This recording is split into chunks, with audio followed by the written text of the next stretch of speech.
नमस्कार, मैं कमलेश कबीर आपका एक बार फिर स्वागत करता हूं इस नए एपिसोड में। आज के इस एपिसोड में हम बात करेंगे लोकसभा में केंद्रीय गृह मंत्री अमित शाह के भाषण की। कल आपने देखा रक्षा मंत्री राजनाथ सिंह का भाषण, बड़ा ही जिसको हम कहें कि नपा-तुला भाषण, जिसमें कहीं भी एग्रेशन जो है वो दिखाई नहीं दिया। और फिर उसके बाद में कांग्रेस पार्टी की तरफ से मोर्चा संभाला था गौरव गोगोई ने। तो गौरव गोगोई ने जिस तरीके से भाषण दिया, चुनौतियां दी, तो उसका प्रतिक्रिया स्वाभाविक है, वो आनी ही थी। तो आज पूरे देश की नजरें जो थी वो बनी हुई थी अमित शाह के भाषण के ऊपर, और मुझे लगता है कि आप सभी लोगों ने जो है वो भाषण सुना भी होगा।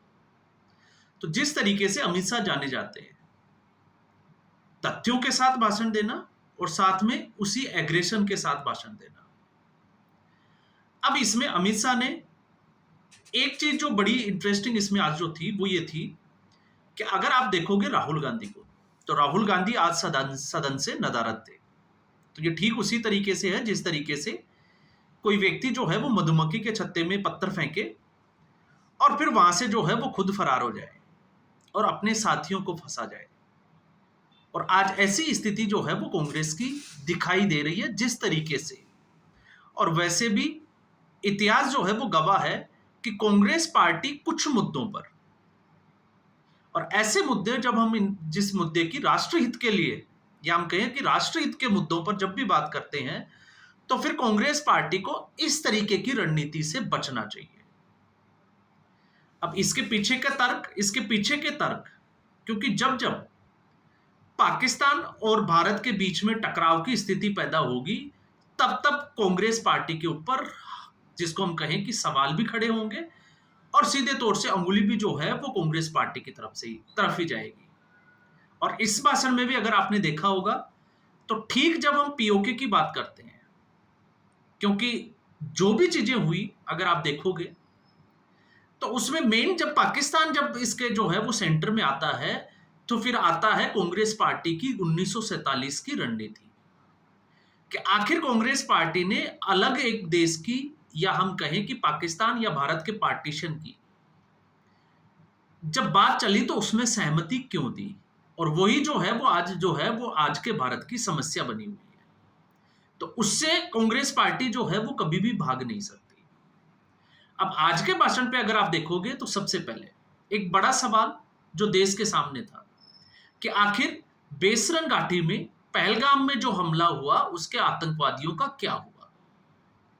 तो कल शाम के वीडियो में भी हमने बात की थी, और उसमें भी हमने जो है वो कुछ चीजों के बारे में बात की थी कि किस तरीके से जुनैद के मोबाइल से वो फोटो जो है उनका मिलान किया गया, और वो वही आतंकवादी हैं जिन्होंने पहलगाम घटना को अंजाम दिया था। अब उसमें गृह मंत्री ने जो तथ्य जो है वो सामने रखे, उसमें था कि लगभग जो है वो 6 वैज्ञानिकों ने इस बात की जो है वो पुष्टि की है कि वो वही आतंकवादी है जो पहलगाम घटना में संलिप्त थे। अब इसके अलावा कुछ और भी बातें जिसमें जिक्र किया कि जिस तरीके से उनकी जो राइफल थी उसकी बैलिस्टिक रिपोर्ट का मिलान किया गया, तो उस बैलिस्टिक रिपोर्ट में भी जो गोलियां, जो विक्टिम्स थे पहलगाम उस घटना के, उनके शरीर पे जो मिले थे, आज उनकी जो राइफल है अगर उससे मिलान किया जाता है तो वो वही राइफल है। इससे भी ज्यादा अगर हम आगे बढ़कर बात करें, तो बात यहां तक पहुंची कि उनके वोटर आईडी कार्ड के जो नंबर है वो भी भारत सरकार के पास है। तो अब ये एक बड़ा सवाल था। कांग्रेस पार्टी इसको लेकर जो है वो मुद्दा बना रही थी, जिसमें पूर्व गृह मंत्री चिदम्बरम का रविवार का वो ट्वीट आपको पता ही होगा, ये ऑपरेशन सिंदूर के बहस से पहले का। तो उन सब के ऊपर जो है वो विराम लगा दिया, और इसकी तो जो है वो हमने कल के शाम के वीडियो में खुलकर बात भी की थी। फिर उसके बाद में जिस तरीके से उन्होंने ऑपरेशन सिंदूर को अंजाम दिया गया उसके ऊपर अपनी बात रखी, फिर उसके बाद में जो एक्सेलरेट हुआ मामला उसके ऊपर भी बात रखी, सीज फायर की भी बात की, और फिर उसके बाद में आगे तथ्यों के ऊपर। और जब तथ्यों की बात की गई, तो जो कांग्रेस पार्टी, गौरव गोगोई जो है वो उछल उछल कर कल ये पूछ रहे थे कि पीओके क्यों नहीं लिया गया, और गृह मंत्री राजनाथ सिंह ने भी जवाब दिया था कि ऑपरेशन सिंदूर का मकसद था आतंकवादी ठिकानों को नेस्तनाबूद करना, ना कि पीओके लेना। लेकिन जब पीओके की बात आती है तो राहुल गांधी जो है वो कहां आकर जो है वो भागते हैं, आप उसको भी समझिए। 1948 उस वक्त पीओके की समस्या जो है वो हल हो जाती, लेकिन जवाहरलाल नेहरू ने उसको नहीं होने दिया। उसके बाद 1960 का सिंधु जल समझौता, जिसके लिए आज पाकिस्तान गिड़गिड़ा रहा है। किस तरीके से भारत के हिस्से का 80% जो पानी है वो पाकिस्तान को दिया गया। फिर उसके बाद में 1965 और 1971 आपने देखा होगा, इस वक्त सोशल मीडिया पे ट्रेंड कराया जा रहा है इंदिरा का पोता राहुल गांधी के बारे में। राहुल गांधी को हीरो बनाने की एक कोशिश की जा रही है। तो आज गृह मंत्री ने उसी के सामने जो तथ्य रखे कि 1971 में पाकिस्तान के जब 93,000 बंदियों को युद्धबंदी बनाए गए सैनिकों को, और इसके अलावा पाकिस्तान की 15,000 वर्ग किलोमीटर जो भूमि थी उसके ऊपर भारतीय सेना ने कब्जा किया, तो आखिर उसको वापस क्यों दिया गया और उस वक्त पीओके क्यों नहीं लिया गया? क्योंकि उस वक्त भारत जो है वो ज्यादा अच्छी स्थिति में था। तो सवाल तो जो है वो कांग्रेस पार्टी के चरित्र के ऊपर भी उठते हैं। और फिर उसमें जनरल मानिक शाह का जो स्टेटमेंट था और जिस तरीके से उन्होंने बात की, उसको कोट करके बड़े ही चुटकीले अंदाज में गृह मंत्री ने जो रखा कि सिर के ऊपर बाल नहीं है तो क्या उसको भी चीन को दे देना चाहिए क्या? और ऐसा ये चीन के बारे में कहा जवाहरलाल नेहरू की उस रणनीति के बारे में।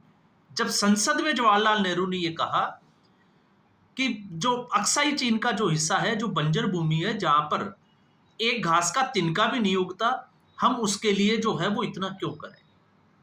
तो आप सोच सकते हैं कि नेहरू परिवार या गांधी परिवार जो है वो इस राष्ट्रहित के लिए कितना जो है वो, जिसको हम कहें कि एक तरीके से काम करने वाला था या नहीं था।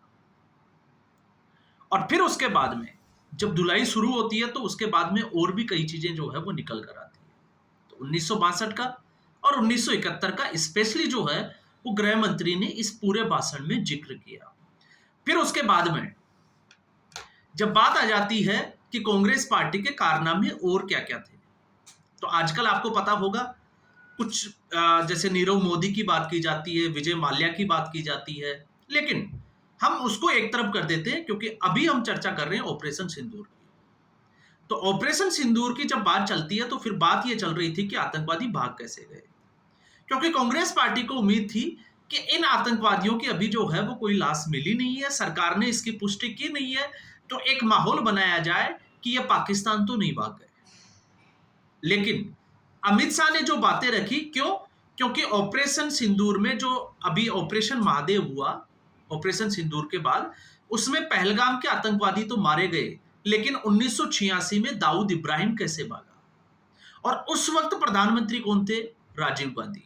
फिर उसके बाद में 1993 में सलाउद्दीन, इसके अलावा टाइगर मेनन की बात की, 2007-2010 में इकबाल भटकर की बात की, और फिर उसके बाद में एक के बाद एक जो है वो अमित शाह चिट्टे खोलते चले गए। तो एक वो दौर था यूपीए 2 की सरकार, आप याद करिए, जब हुर्रियत के नेताओं के साथ, और हुर्रियत के नेताओं पे हम इतना जोर क्यों दे रहे हैं? 90 के दशक में कश्मीर में मस्जिदों से ऐलान किया गया था हिंदुओं के प्लान को लेकर कि आप जहां हो, जैसे हो, अपनी प्रॉपर्टी, अपने घर, सब कुछ जो है वो छोड़कर निकल जाए, वरना आपको मार दिया जाएगा। और फिर उसके बाद में किस तरीके से औरतों के ऊपर अत्याचार हुआ, और उसी में एक था यासीन मलिक, और उसके ऊपर सीधे तौर से एयरफोर्स के कुछ जवानों को, पायलटों को जो है वो हत्या का आरोप था। तो उनको किस तरीके से जो है वो प्रधानमंत्री कार्यालय में बुलाकर उनके साथ लंच डिनर किया जाता था, ये यूपीए 2 की सरकार में जो है वो पूरे देश ने देखा। और यही जो है वो सारे तथ्य अमित शाह ने आज जो है वो देश के सामने एक बार फिर रख दिए। तो फिर सवाल ये होता है कि आखिर राहुल गांधी इस तरीके की हरकत करते क्यों हैं? क्योंकि जब उनका पास्ट अगर हम देखते हैं तो फिर सारी चीजें जो है, समस्या की जो असली जड़ है वो वहीं से शुरू हो जाती है। और जब हम इसमें और ज्यादा अगर हम बात करें, क्योंकि सवाल तो ये भी था कि धारा 370 हटने के बाद क्योंकि धारा 370 से किसी पार्टी को अगर सबसे ज्यादा दर्द हुआ तो वो दर्द हुआ कांग्रेस पार्टी को। और उसमें जब अमित शाह से जब तथ्य मांगे गए और जिस बड़ी चालाकी के साथ और बड़ी जिसको हम कहें कि साफ गोई के साथ जो तथ्य अमित शाह ने रखे कि 2014 से पहले किस तरीके से आतंकवादी घटनाएं होती थी, और अगर जिसकी उम्र जो है वो 35 से 40 साल या इससे ऊपर है तो उन सबको पता है कि उस वक्त देश में चाहे आप पार्क की बात करिए, चाहे रेलवे स्टेशन की बात करिए, या फिर किसी बस में अगर आप सफर कर रहे होते तो सीट के ऊपर लिखा हुआ होता था लावारिस वस्तु को ना छुए। तो 2014 के बाद में क्या बदला, ये पूरे देश ने देखा। और वो घटनाएं भी जिसमें अगर हम आतंकवादी घटनाओं को, क्योंकि 2014 के बाद में आप उरी का जो पठानकोट पे जो है वो सेना के जवानों के ऊपर हमला हुआ, पुलवामा और फिर पहलगाम घटना, इन 3 बड़ी घटनाओं को अगर हम छोड़ देते हैं तो इसके अलावा जो है वो कोई भी अप्रिय घटना, ऐसी कोई बड़ी घटना जो है वो कश्मीर में देखने को नहीं मिली। लेकिन 2014 से पहले अगर हम देखते हैं तो चाहे वो मुंबई का ब्लास्ट हो, ट्रेन ब्लास्ट हो, इसके अलावा ताज होटल का आप देख लीजिए, इसके अलावा जो है वो पुणे की एक बेकरी का आप मामला देख लीजिए उठाकर, और एक के बाद एक जो है वो उस लिस्ट में बहुत सारे ऐसे नाम जो है वो निकलते हुए आ जाएंगे जिसमें ब्लास्ट हुए। एक जयपुर का ब्लास्ट भी था और कुछ तो ऐसे थे जिसमें 246 लोगों की भी मौत हो गई थी। तो यहां पर अमित शाह ने वो आंकड़े भी बताए। और फिर उसके बाद में जब पत्थरबाजी की घटनाओं की बात की जाती है तो जिस तरीके से पिछले 3 से 4 साल में पत्थरबाजी की घटनाएं जो है वो बिल्कुल जो है वो समाप्त हो चुकी है, वो आंकड़े भी अमित शाह ने अपने, जिसको हम कहें कि 2014 के बाद में जो लोग ये सवाल पूछते थे कि 2014 के बाद में क्या आया है, उनको स्पष्ट रूप से जो है वो इसका जवाब दिया। तो आज जिस तरीके से, और इसकी उम्मीद जो है वो पहले से ही की जा रही थी कि अमित शाह, और अब जो है वो उम्मीद है कि शायद शाम को जो है वो प्रधानमंत्री नरेंद्र मोदी भी भाषण दे सकते हैं, लेकिन अमित शाह ने जो तथ्य रखे उसके सामने कांग्रेस और विपक्ष की जो पार्टियां थी वो बिल्कुल बौनी नजर आई। अब इसमें दूसरी चीजें अमित शाह ने, आपने एक चीज और नोट की होगी, अमित शाह ने सीधे तौर से वोट बैंक का उल्लू सीधा करने की बात भी कही। और उस वक्त क्योंकि राहुल गांधी तो थे नहीं, अखिलेश यादव फड़फड़ा रहे थे और अखिलेश यादव को इसका जवाब दिया। और अखिलेश यादव की आप मजबूरी समझिए कि जिस मस्जिद में वो डिंपल यादव के साथ गए, एक हिंदू परिधान, एक परिवेश जो था उसमें डिंपल यादव मस्जिद में जाती है, लेकिन बावजूद इसके मौलाना रशीदी के जो बोल थे वो किस तरीके से हम कहें कि महिलाओं के प्रति पुरुषों की जो सोच है, ऐसे लोगों की जो सोच है जिसको दिखाती है, जो नैरो माइंडेड होते हैं, लेकिन बावजूद इसके अखिलेश यादव के मुंह से एक शब्द नहीं निकला, समाजवादी जो है उनके मुंह से एक शब्द नहीं निकला। अब आप सोच के देखिए, इसका उलट कर देते हैं, आप अगर मौलाना साजिद रशीदी की जगह कोई करनी सेना या कोई और किसी, अगर आप देखिए राजपूत या कोई दूसरा अगर ब्राह्मण होता तो अखिलेश यादव क्या करते।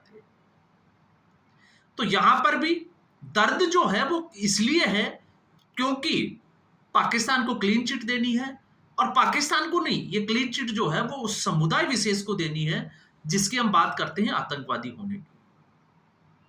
और पाकिस्तान प्रस्त लोगों की इस देश में जो है वो कमी नहीं है, इसलिए इन लोगों का वोट बैंक बने हुए। और इसमें मैंने पहले भी जो है वो एक वीडियो में मोहम्मद रियाज के जो इंस्टाग्राम का जो पोस्ट था मैं वापस से जिक्र करता हूं, जिसको इलाहाबाद हाईकोर्ट ने स्वतंत्रता की अभिव्यक्ति की जो आजादी थी उसके बहाने जमानत जरूर दे दी, लेकिन उसका अगर आप देखोगे तो ऑपरेशन सिंदूर के बाद में ये ट्वीट करना कि चाहे जो भी कर लो हम पाकिस्तान का ही सपोर्ट करेंगे, आप उस मानसिकता को खुश करने के लिए, अपना वोट बैंक के लिए विपक्ष जो है वो इस तरीके से किसी भी हद तक जा सकता है। और यही जो है वो कांग्रेस पार्टी का मूल चरित्र है। और फिर विपक्ष की जो पार्टियां हैं वो भी आजकल इसी भागदौड़ में है कि जो विशेष समुदाय का वोट है वो उनको मिलता रहे, चिटक्कर किसी दूसरे पार्टी के हिस्से में ना जाए। तो आज के इस एपिसोड में बस इतना ही। उम्मीद करूंगा वीडियो एपिसोड आपको पसंद आया होगा। वीडियो को लाइक करें, शेयर करें, चैनल जरूर सब्सक्राइब करें। धन्यवाद।